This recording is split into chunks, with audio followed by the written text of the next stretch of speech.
Okay. Well, good morning, everyone. Welcome to our session on how to report more productively with a solutions journalism approach. During the session, we encourage everyone to type in any questions that come to mind in the chat box at the bottom of your screen, and we will ask questions of our speaker towards the end. Today's speaker is Karen McIntyre, PhD. She is an associate professor of multimedia journalism and the director of graduate studies in the Richard T. Robertson School of Media and Culture at Virginia Commonwealth University. Thanks for joining us today, Dr. McIntyre. Thanks for having me. I'll go ahead and share my screen.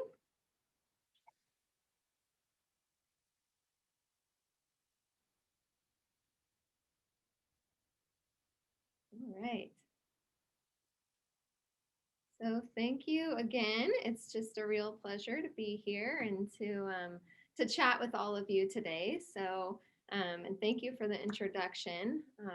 So again, I'm teaching journalism over at VCU, and I also do research. I have two main threads of research, one of which is how we can report news more productively with techniques such as solutions journalism. And my other thread of research is on press freedom and journalism practice in East Africa, specifically in Rwanda, Uganda, and Kenya. I spent the 2018-2019 academic year as a Fulbright scholar living in Rwanda, which was amazing. And then sometimes I combine my two threads of research, and I've interviewed journalists in East Africa about solutions journalism, which is the picture on the screen right now. So anyway, it's great to meet you. I am, of course, going to focus today on solutions journalism, and I wanted to ask you all a question before we get started, and I wanted to know if anyone's heard of solutions journalism. So, if you can chat or type your answer in the chat box, or if you're able to unmute and talk to me, go ahead. And I just would want to know, have you ever heard of solutions journalism? What does it mean to you?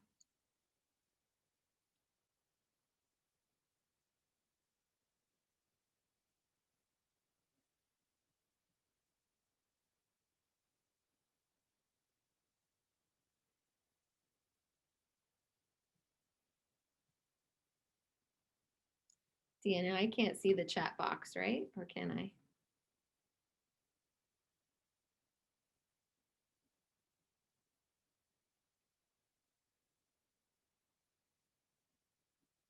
Okay, I don't see how to see the chat box. So if no one's chiming in, I'll just move on. Solutions journalism is rigorous reporting on how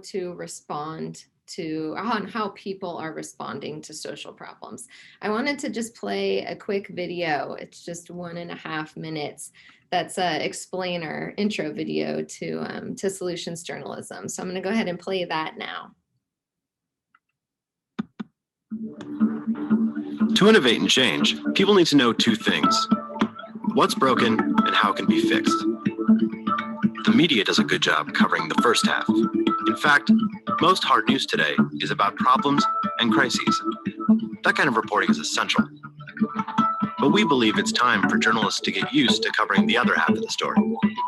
Not just risks, but opportunities. And not just problems, but solutions too. Solution journalism is a way of reporting that helps society learn how to fix itself. It's not advocacy or fluff or good news.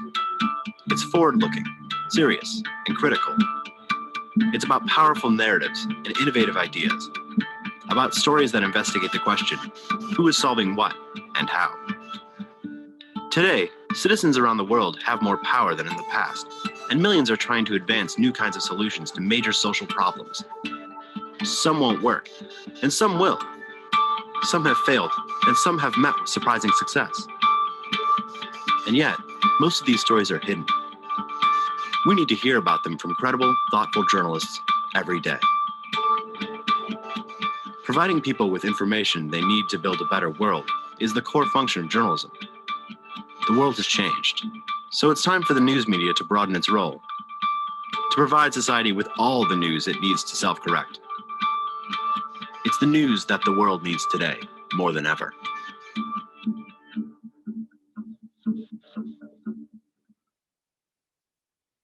So again, solutions journalism is reporting on how people are responding to social problems.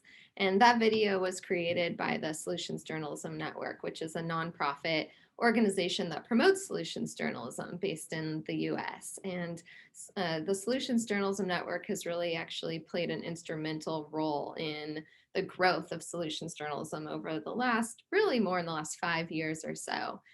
Solutions journalism really is growing. The Solutions Journalism Network offers training both online and in person, and more than 18,000 journalists have taken advantage of that training. The Solutions Journalism Network has also partnered with more than 300 newsrooms to collaborate on solutions journalism related projects. I really feel the growth of solutions journalism in the research area.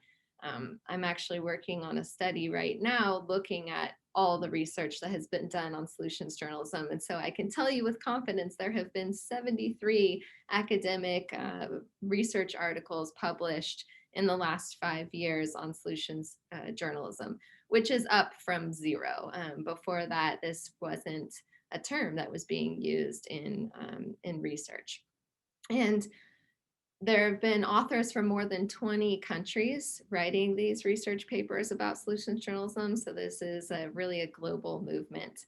And in education, more than 30 journalism schools in the US are using Solutions Journalism Network curriculum, including BCU. I teach a solutions journalism class at BCU, just taught one this semester to undergrad and graduate students, and we just wrapped that up this week, actually. So solutions journalism is really, really gaining momentum. And I do want to, though, put in a caveat that I'm using the term solutions journalism, but there are a number of similar approaches. These are emerging forms of journalism, some new, some older, that really prioritize the social responsibility of the press. So the idea that journalists have an obligation to consider society's best interests in their newsmaking decisions. And you'll hear terms maybe like constructive journalism, peace journalism, solutions journalism, and each of these different approaches, each is distinct, but they do share some common threads. So just wanted to let you know about that, but I'm going to be primarily talking about solutions journalism today. And there are 3 main topics I want to cover. So I want to talk first about why solutions journalism is needed. So why am I even bringing this up? Who cares? And then secondly, how can you actually practice solutions journalism? So some concrete techniques for how you can implement this in your reporting. And then what does the research say about it? So solutions journalism might sound like a well-meaning idea, but how does it actually impact the public? So to start with why solutions journalism is needed, I'm not sure how you feel when you are reading and watching and listening to the news, but the majority of Americans actually don't feel that great when they're engaging with the news. Actually, more than half of Americans say that following the news causes them stress. That is according to the American Psychological Association Stress in America survey. I specifically pulled this data from 2019 because I thought 2020 might be a little inflated because people are more stressed about the pandemic. Not that there weren't big problems in 2019 too, but this is a pretty consistent finding that more than half of Americans say that engaging with the news causes them stress. And that's too bad. And then a much higher percentage, 72%, say they think the media blow things out of proportion. To me, this is frustrating and disappointing because as journalists, we work really hard to have balance and rely on facts and to be neutral and to not blow things out of proportion. And we want to entertain or inform and educate people. We don't want to cause them stress. So not only is the news making people not feel that great, but also it's causing people to lose trust in the media. I'm sure you all are familiar with these problems, but there are really low levels of public trust in the media. Now, you don't need to be reading everything on this graph, but just generally see that this trend line is trending downward. And we hit the lowest point in 2016 when just 6% of Americans said that they trusted the mass media a great deal. We're up to 9% now, still pretty darn low if you ask me. Now, these stats are just within America, but the challenges are global. 4 in 10 people worldwide think the news media are too negative. That comes from the Reuters Institute Digital News Report. And this is consistent. There are a number of research studies that show that the news does have a negativity bias. But of course, journalists have to report negative information, right? You wouldn't be doing your jobs if you weren't, exposing corruption or reporting on disasters and these other things that are just inherently negative. So of course that has to be done. The problem is that negative news, while important and vital, has a lot of negative effects. It causes people to be less tolerant of others. It causes people to evaluate other people more poorly. It causes people to feel less emotionally stable. It increases anxiety, depression, hopelessness, and it increases or decreases people's interest in serious news. It also can cause people to act in more antisocial ways. It can cause people to distrust political leaders, which of course a healthy amount of skepticism is a good thing, but we don't want to distrust without reason. It causes people to criticize the media more, which I'm sure all of you know that we don't need more criticism. We get plenty of that. And negative news also causes compassion fatigue. This is the idea that we become apathetic about human suffering because we just see it, we're inundated with it all day long in the news. So now that I've made you feel really good about your career choice and pursuing journalism, let me try to pick you back up.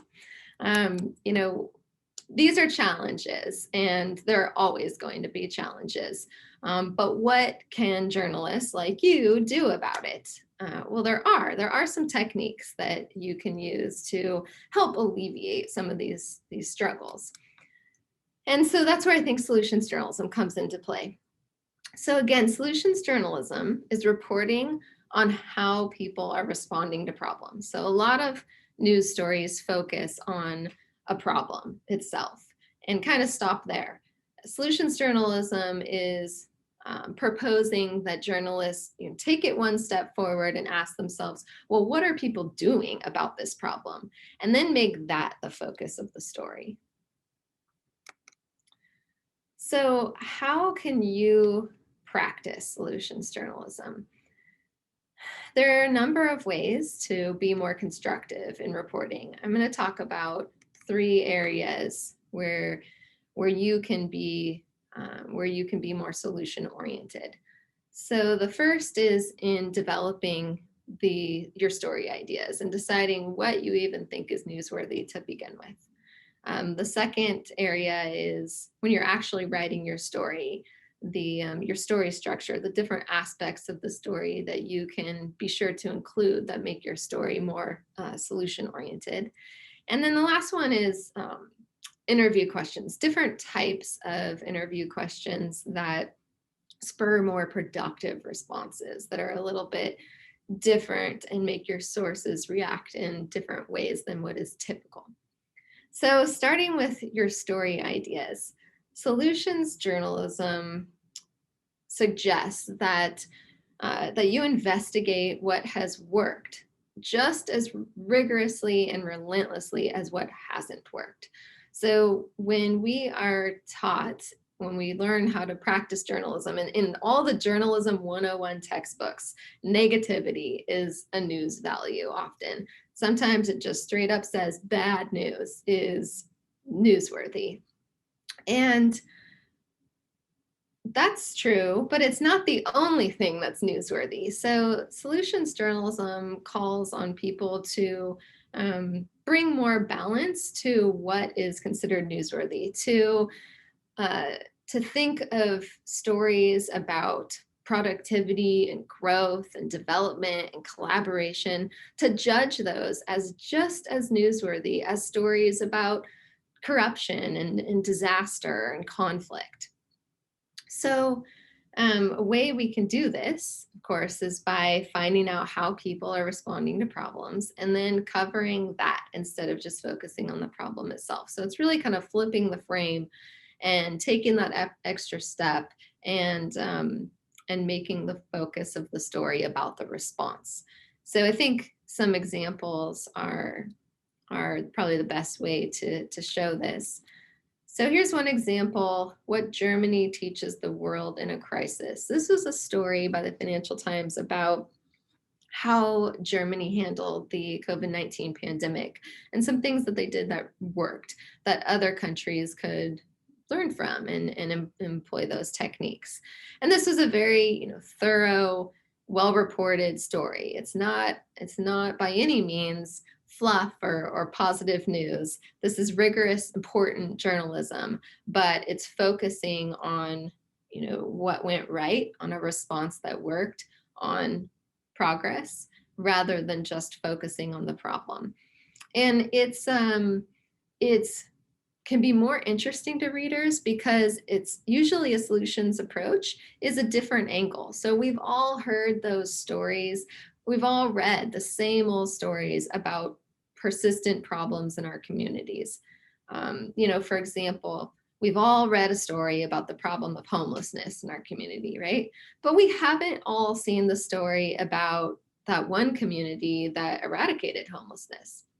Or, a few years ago, we all read about the Ebola outbreak in the Congo and, how horrible it was, the new death counts every day. But we didn't often read about, another country in the region that was able to beat Ebola. And so these response stories are really a more interesting and unique angle than kind of our tired problem stories that have been reported many times. Here's another example. This story is about a Harvard medical student who had these health guidelines related to the pandemic translated into languages that were spoken by these indigenous communities who were some of the hardest hit by the pandemic, so that they could read about the health guidance, because before they didn't speak the languages that the health guidance was in. And so just this kind of seemingly simple solution had, an effective impact on slowing the spread. Here's a local example. So this is about a Virginia school district that helped to ease the problem of students not being able to connect to the internet at home when we switched to virtual learning during the pandemic. And the story, again, it's not simple. It talks about how first the school district bought hotspots for their students, but then they didn't stop there. That would have been a little too simplistic. They kept going, and they learned that actually wasn't very helpful because students were still struggling to get good service. And so then they decided to open up some classrooms at the school, and students could come there to access the internet. But that was problematic too, because not all kids could, get to the school or get to the school during those specific hours when someone was there. And so then the school district decided to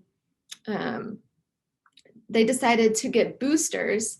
And so they made their Wi-Fi extend outside of the building. So that way, students could come to the school whenever they could get there and sit outside and access the internet. So these are just a few examples of, solution-focused stories, and you can see how each one is about a, real, legitimate, newsworthy topic, but the bulk of the story is focused on how people are responding to it effectively, rather than just focusing on the problem itself.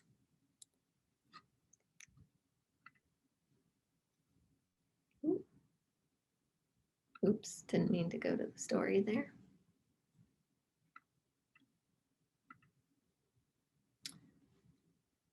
Okay, so the next way that you can practice solutions journalism is through how you write your story.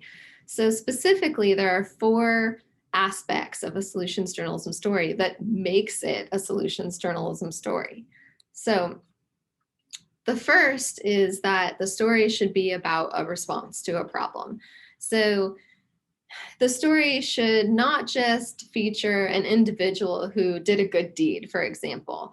That's a little too simplistic. Solutions journalism is really talking about more comprehensive responses to problems. And so it shouldn't focus just on a person. It should talk about a larger response, and it should detail how exactly that response was carried out. And those details are important in making it a solutions journalism story. The second aspect is that the story must include evidence of effectiveness. So a solution story is not just a good idea about how to solve a problem, but it actually has to have been implemented. Might not be finished, maybe it's been partially implemented, but there needs to be enough of it so that you can judge its effectiveness. This type of evidence could be anecdotal or hard data. Ideally, it's both, but you need to be able to show that this response is actually working. Number 3, the story should include insights. Now, these are bits of information that can help others respond to the problem too, maybe in their community. I kind of like to think of the insights as the light bulb moments where you're reading the story and you say, oh, that's how they did that. That's a good idea. Could we implement that here? So those kinds of pieces of information that can help others respond to our insights. And then lastly, the story has to talk about limitations or challenges of the response, because as you know, the world is full of very complex problems, and there are not simple solutions to most of them. So the story should be upfront about discussing, the limitations to these responses, the challenges, and that helps the story avoid reading like a fluffy positive news story. So if you make sure that you incorporate these 4 aspects into your story, you're well on your way to ensuring that you're writing a solutions journalism story. But you have to be careful, because there are what the Solutions Journalism Network calls SOJO imposters, solutions journalism imposters.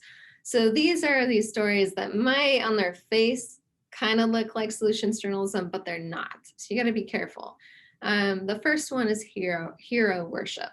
This is when the story is just kind of overwhelmingly praising this individual for this great thing that they did. That's really not what solutions journalism is about. It's really looking at more comprehensive responses and not meant to just boost someone's ego. A silver bullet story is one where the reporter kind of frames the story as being like the perfect solution, and that's just not realistic. Like I said, a lot of problems are very complex, and there's not always just this silver bullet solution to it. And so we don't want to oversimplify. The third one is a favor for a friend. This is when the news story really just kind of reads like PR, and is more just about, again, like an organization or a person who is doing something nice. And that's really not what solutions journalism is. A think tank imposter, that's when you might fall victim to writing a story about a good idea, but it hasn't actually been implemented. So a good idea in and of itself is not a solutions journalism story. It must have been actually carried out. The instant activist is when the reporter, might put their opinion in there, or even not their opinion, but they just veer too far over the line of objectivity. Solutions journalism still ascribes to the journalistic norm of objectivity as best as any journalism can. But the instant activist story, that would be something where maybe you write about a response to a problem, and then you say, oh, go here to donate money to this response. That's when we're getting, into activism and away from journalism. So that's not a solutions journalism story.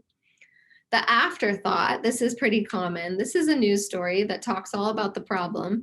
And then maybe there's one, paragraph or sentence at the very end that talks about a solution or a potential solution. That's not a solutions journalism story. A solutions story focuses on the response. So the response is usually mentioned in the headline or the lead or the nut graph or high up in the story. It's not an afterthought. And lastly, the heart warmer. These are fireman saves cat from a tree stories, the cute, animal or children videos. These are not solutions journalism stories. These are what I would call positive news or good news. Positive news is highly emotional and highly entertaining, and it might make you feel kind of happy for a fleeting moment. That is not solutions journalism. Solutions journalism, again, is rigorous reporting about important issues. They are stories about issues that have widespread social significance, not just stories that might make you laugh or smile for a minute. So the last way that you can incorporate some more constructive reporting into your routine is through the types of interview questions that you ask. Now, I know this is a busy slide. You don't need to read it all, but focus on the 4 boxes in the corners of this figure here. These are different types of styles of question asking. This is a theoretical approach that came from a psychologist called Carl Tom. And he was talking about different ways to ask questions in the context of a therapist having a conversation with a client. But it's interesting. If you take these types of styles of question asking and apply it to journalism, you really get a different response. So the idea is that there are types of questions you can ask that come off in a more of a style where you're like a detective. And it's easy to imagine this in journalism. I mean, we've all seen like that reporter with the big microphone running up to a politician, getting in their face and saying, did you commit that crime? Or what did you do? When did it happen? Why did it happen? And that kind of question asking is more of what would be called a detective style. You can also ask questions in the form of what we would call a captain. And this is similar in that the journalist is kind of really taking charge and directing the interview, really steering the interview and instructing their source in different ways. You're really taking control here when you're acting like the captain. Another way you can ask questions is more of like an anthropologist. And this is when you are just kind of more exploring different perspectives. You're searching for patterns. You're trying to look for meaning. And these questions are less threatening, less intimidating, make your source think harder and gives them room to kind of open up, make connections. And then the last type of style of question asking is the future scientist. So this is also a more exploratory style. This is where you're just genuinely interested in figuring things out, but in a non-threatening way, asking about, people's visions. This is a more future-oriented style of asking questions. And one of the key distinctions in these different styles of asking questions is that some of them focus more on the past, what happened? When did it happen? And, has anything happened like that before? And some focus more on the future. what would you like to see done? And we find that when we ask questions that are more focused on the future, you can get more productive responses. Also, when you ask questions in a way that's more of like a scientist or an anthropologist rather than like a detective or a captain, your sources respond much better, because when you ask a question in a detective style, how do you think that makes the source feel? Defensive. It makes them feel like they want to dig in their heels, kind of escape the situation, and they're just going to be defensive. But if you ask a question in a more style of a scientist or an anthropologist, then the source feels more liberated, more able to really think about an answer, and it makes them more open to exploring ideas and whatnot. So let me give you just a specific example of just one forward-looking question that a journalist asked that had an impact. If you'll remember, several years ago, there was an incident. Well, it's happened multiple times. There was a specific time when Syria was using chemical weapons on its own people, and the international community was outraged, and the US was going to attack Syria for using chemical weapons on its people. And there was a press conference. This is when John Kerry was the press secretary. And the journalist, Margaret Brennan, asked a question. She said, is there anything that Bashar al-Assad or his government can do to prevent an attack from the US? And notice how that question is focused on the future. It's focused on problem solving. It's focused on, a solution or a collaboration. Okay, it's a future-oriented, more productive style of a question. Is there anything that he or his government can do to prevent an attack? And John Kerry was surprised, like was caught off guard. You can go back and watch the video of this, and he is like, sure. They could give up all of their chemical weapons, just give them all up, hand them over to the international community. But that's not going to happen, he said. And then guess what? That's exactly what happened. And it ended up, being this solution to this problem. This is a very, important, serious issue with real implications. And I'm not saying that this one journalist's question changed the government's response. Maybe that's something they had been planning, but this journalist question sure brought that response to, made the public aware of it. So anyway, I really like that one example of how a forward-looking question can make a difference. I had provided a handout. Hopefully you got this PDF with different types of questions that I hope that you'll try out in your interviews. So there's this excellent essay by Amanda Ripley called Complicating the Narratives. It's great. I highly recommend. Write this down, Amanda Ripley, Complicating the Narratives. And today, I hope you'll take some time to listen to it. It's on audio, or you can read it.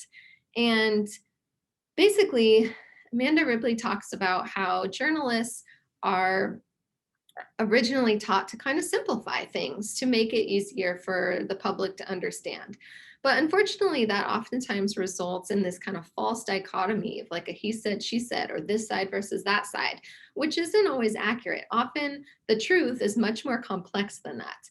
And Amanda Ripley is saying, like, our audiences can handle the complexities. Let's complicate the narratives. Let's not make it so simple. And she suggests that one way we can complicate the narratives is by asking different types of questions. And so this is a handout with 22 different types of interview questions that might prompt some interesting responses from your sources, and might be kinds of questions that your sources don't usually get asked. So I would encourage you to just take a look at that and try that in your next interview. All right, the last thing I want to talk about today is what the research says about solutions journalism. Because again, is can sound like a good idea. Like, okay, let's let's do our part to make audiences respond to the media better and to, try to increase the world's well-being. But what effect does this actually have on audiences? So conducted a number of studies testing just that. So I'm just going to briefly highlight some findings of some of the research. In this study, my colleague and I put together a solutions journalism story and then what we call the shock journalism story. So you'll often read stories or occasionally read stories that include shocking information, gruesome details, that kind of thing, that are really meant to get your attention, even meant to offend you in the hopes that maybe it'll spur people into action. So this was a story about a sex trafficking ring. In the shock story, we provided all kinds of details, and this was a real news story that we manipulated for the experiment. This is a story about, these girls who were involved in the sex trafficking ring and how they were mistreated, and it had gruesome details about being beaten and starved and whatnot. So then we had the same story, but with a solutions journalism approach. So it talked about, all of those problems and included some of those details, but it focused on a response to that problem. And that was this new collaboration between the court system and the social services system. And when they were trying to help survivors of sex trafficking. So we had individuals read these two stories, one or the other, and then answer a series of questions. And we found that overall, people who read the solution-oriented stories felt more positive. They also said that they were more likely to read similar stories. Now, when I say they felt more positive, you might think, well, it's not our job to make people feel good. That's not what the news is about. I agree. That's not the intention of a news story. But it's a really nice byproduct, because when somebody experiences positive emotions, that has a much bigger, more significant and meaningful impact than just feeling happy momentarily. There's a theory called the broaden and build theory of positive emotions by a scholar named Barbara Fredrickson that talks about how when we experience certain types of emotions, it can build positive emotions. It can build these resources, these social and even physical resources in us that we can then use later when we need them.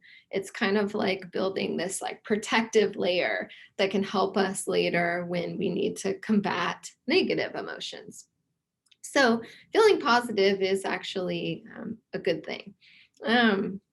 Another experiment that was very similar, we had a solution-focused story and then a conflict-focused story, and all the details were the same in the story except for that manipulation between making it focused on the response versus focused on the problem. And again, we found that people felt less negative when they read the solution story. They also reported more favorable attitudes toward the story and more favorable attitudes toward the solution that was discussed in the story. But it's important to note that in this experiment, at least, the solution stories did not impact engagement intentions. Those are things like, yeah, I would say that I would like this story on Facebook, or I would share it, on social media, or I would talk about it with my friends.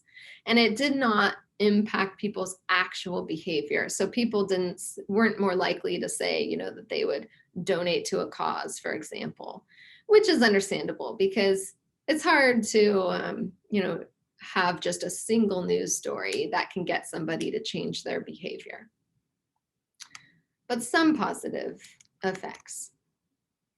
This is another study that I thought was really fun and interesting. So in this study, I collaborated with Google on a Google Assistant feature. So the Google Assistant is like Siri or Alexa, but for Google. And we worked together to create an assistant feature where you say, hey, Google, tell me something good. And Google summarizes a solutions journalism story for you. So I can show you how it works if you just download the Google Assistant app, and then you just ask Google, hey, Google, tell me something good. And then you can see that it pulled up a story from the Sacramento Bee. The headline is, this Sacramento area city is paying homeless people to clean up camps, and it's paying off. And then you can click to read the full story, or if you have audio enabled, it'll summarize this story for you. So pretty cool feature, you should check it out. But what I did was an experiment after we created the feature to test the effects of this on the people who use the feature. So this was before the feature was made public. So the experiment was done on Google employees, a huge group of Google employees who had access to this feature before it was made public. And what we did was just let people have access to the feature. They could use it or not.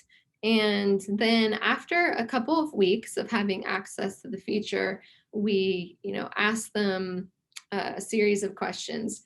We also asked them those same questions before they had access to the feature. And we compared the results of those who used the feature to those who didn't. And we found that people who used the Google Assistant Tell Me Something Good feature, they were more likely to feel more positive when consuming traditional news, not the solutions news, but just the regular news that they otherwise would consume during their day. And this is an important finding because it suggests that if you incorporate some solutions journalism into your daily media diet, it could mitigate the effects of the more typical negative news that we all consume. So, remember we talked about how there is a news negativity bias in the news, and that negative news has a lot of negative effects on people. But if you incorporate some solutions journalism into your news diet, then it can mitigate some of those negative effects of the negative news. So pretty cool, I thought. We also, another colleague and I tested the impact of solutions journalism in a more real world environment. So the Montgomery Advertiser, it's the biggest newspaper in Alabama, decided that they wanted to incorporate more solutions journalism into their coverage. So, they said they felt like their news coverage was like a Cheesecake Factory menu where they were kind of trying to do it all, and they weren't doing anything really good and in-depth. So they changed their mindset, and the newsroom was trained in solutions journalism, and they decided, to focus more on solution-oriented stories. So we wanted to see if this made any difference to their audiences. So we did three things. One, we conducted a survey before the switch to solutions journalism. So they actually kind of launched this, all right, now we're going to focus more on solutions journalism. So we had a survey before the launch, 2 weeks after the launch, and then a few months after that to see if there was any difference in audience attitudes after this focus on solutions journalism. We also looked at the newspaper's analytics to see if there are any differences, and we looked at the social media conversation about the Montgomery Advertiser. And we had varying results. We didn't find any positive impact of solutions journalism with the survey data, which is not that surprising because when you do an experiment like this in the real world, there are a lot of variables that you can't control, that you could control if you do a lab experiment. So for example, the newspaper just happened to raise its price during the time of this experiment. So maybe we didn't find any positive, impact because people were upset about other things unrelated to the new style of coverage. So who knows? More research needs to be done. But we did find differences in the analytics. People had increased page views of the solution stories a year after the fact, a year after the transition, page views were still up 11% on Sojo stories versus non-Sojo stories. And there were longer engagement times. Again, a year after the fact, the engagement time was up 52% on solutions journalism stories compared to the more traditional conflict stories. We also found an increase, like a positive impact in the social media conversation. So we pulled social media data where people were talking about this newspaper. And we found that after the transition to solutions journalism, the conversation had more positive elements and fewer negative elements. So the conversation about the paper was more positive on social media after the transition. Just a couple more. So we did another experiment about solutions journalism photos. And this was an experiment where we tested, what impact does it make if you show a photo about the response versus showing a photo with the story about the problem. So for example, this story about gun violence shows a gun. So that's, showing the problem. Whereas this other story shows the response. And this is a program to help people end gang violence. It's a cooking program. And we found that when you pair a solution story with a solution-oriented photo, people felt more positive about the story. Also, this was an interesting and unexpected finding. When you paired a solution story with a neutral photo, people reported being the most interested in the story. So that might be a way to go too. But when you paired it with a conflict photo, people felt the worst about it. I also just wanted to mention that my colleagues and I did a survey, a representative survey of journalists in the US. We had over 1,300 journalists respond and asked them about how they felt about solutions journalism. And they said that they had really favorable attitudes toward it. And they said if they hadn't heard of it before, they intended to start practicing it. They said that they highly valued the professional roles that are associated with solutions journalism, like contributing to society's well-being and being socially responsible. And we found specifically that young journalists and female journalists were the most interested in this style of reporting. All right, I will leave it there so we have some time for questions. Thank you so much for having me. And if you're interested in learning more about solutions journalism, I highly recommend you check out the Solutions Journalism Network. They have a lot of great resources. And I also just published a book on solutions journalism and various other approaches that are similar. So you can check that out as well too. Thanks again.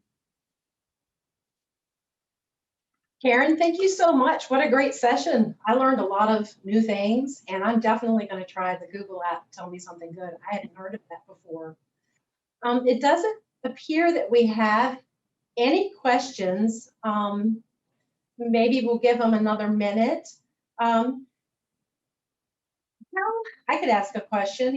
How do you have a one big tip for how journalists can get in the habit of thinking more about a solutions journalism approach when they're reporting? Yeah, I think the first step is when you're pitching story ideas and coming up with story ideas. So I think the best way to start is when you're thinking about your regular story ideas, often it'll just come naturally to you to highlight a problem or a conflict that's going on. So I would say to then challenge yourself to ask, well, what are people doing about that problem? It's like go that one extra step. And if you ask that question and try to push the story forward, I think that's a good way to get started and helps try to find creative angles that other people aren't covering. So yeah, if you can just I don't know, make a Post-it note and put it on your mirror or something to ask, what are people doing about that problem? That would be a way to start. Great. Let me just check the chat box here and see. Yeah, I'd love to hear, any feedback at all, what's your just reaction to solutions journalism? I am not afraid of pushback. Tell me if you think it's like a terrible idea, because I want to know that too. Yeah. Okay.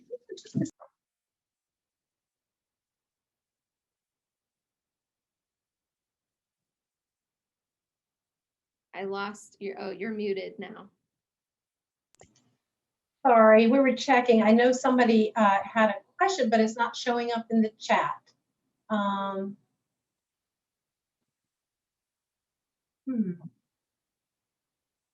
Sorry, I don't, it's just not showing up in the chat box. So I know there are questions and something technically is not working right, I think, on the chat end. So I'm sorry about that, but if anybody has questions, you can email them to me, Dina M @vpa.net, and I'll make sure to send them on to Karen, and hopefully she can answer those for you. Yeah, absolutely. And I mean, my contact information is readily available online. If you just Google my name, and you'll, find my VCU page with my email address. So feel free to reach out. Well, thank you. We may have an answer here. Hold on just a minute. Sure.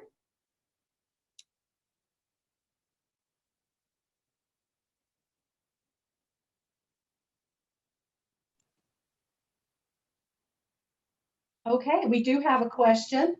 Great.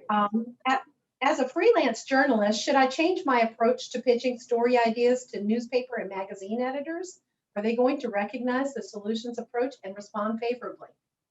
Good question. I think that having editors and, having editors who respond to this approach positively is key in, in your success as a freelancer. So what I would say is, one, go Google this on the Solutions Journalism Network site, because they have some specific resources for freelancers.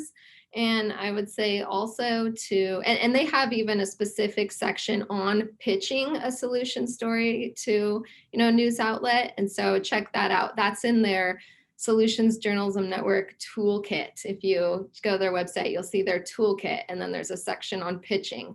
I think that it depends a little bit on the editor and the newsroom. And so I would try to target news organizations that are receptive to this style of reporting. There's a number of news organizations that are reporting solutions journalism. Also on the Solutions Journalism Network, there's what's called the Story Tracker, and it's a database of thousands of solutions journalism stories. And so you can go look through that and see what news organizations are reporting this way. I know, specifically, like the New York Times has a weekly series called Fixes that's all solutions journalism. The Guardian reports a lot of solutions journalism. The Washington Post has a section called The Optimist that's more solution-oriented approaches. A lot of news organizations, might have stories like this without doing it consciously. But yeah, my advice would be to look in that story tracker, the Solutions Journalism Network story tracker, and identify news outlets that might be, or if you're interested in a specific one, you can search by news outlet and see if they're receptive to this. Okay, we have one more comment question, and I know we've got to wrap this up, so maybe if you could dedicate about 20 to 30 seconds to answer it. It says, good presentation. You may be too young to remember it, but how does this compare and contrast with the civic journalism movement that was fashionable in the 90s but faded away? Yeah, thanks. Great question. I was young, but I do know about it. So the civic journalism movement, I would say that the solutions journalism has roots in civic journalism. I think that they both have this focus on being more socially responsible, but the civic journalism movement was more specifically about getting people civically engaged, getting people engaged in making political decisions. Like, let's have this newsroom host a town square session. So that had a more narrow focus, whereas solutions journalism can be applied to all kinds of problems. But I do think they relate, and that's actually talked about specifically in the new book that just came out, which has a chapter on civic journalism. So check that out if you're interested. Well, great. Well, thank you so much. We really appreciate you speaking to us today. This is our first virtual conference. I want to remind all of the attendees that we are recording all of our sessions today, so they will be available on demand for the next 90 days. And thanks again, and hope you have a great day. Okay, thanks so much for having me. Bye. Bye.